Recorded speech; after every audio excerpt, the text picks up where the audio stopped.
守株待兔。从前有一个农民，他叫大明。大明每天在田里工作，他的田不大，但他很努力。一天，大明在田里工作，突然他看见一只兔子跑过来。兔子跑得很快，没有看路，它撞到了一棵大树。砰！兔子死了。大明很高兴，他说：“太好了，我有肉吃了。”他把兔子带回家。那天晚上，他和家人一起吃兔子肉，大家都说很好吃。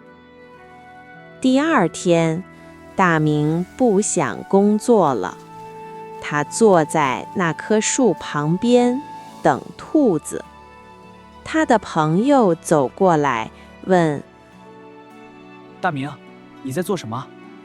大明说：“我在等兔子。昨天有一只兔子撞了这棵树，今天一定还有兔子来。”朋友说：“你去工作吧，兔子不会再来了。”大明说：“不，我要等。”大明每天坐在树旁边等，他不工作，不浇水，不除草，他只是等，等，等。一天过去了，没有兔子；2天过去了，还是没有兔子；很多天过去了，一只兔子也没有来。大明的田里草越来越多，他的菜都死了，他没有食物，也没有钱。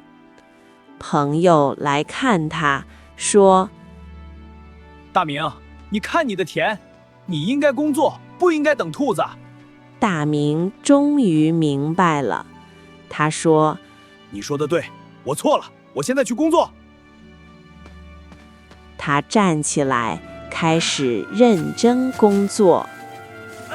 故事的道理：好事不会每天都发生，我们不可以每天等好运，我们要努力工作，才能有好的生活。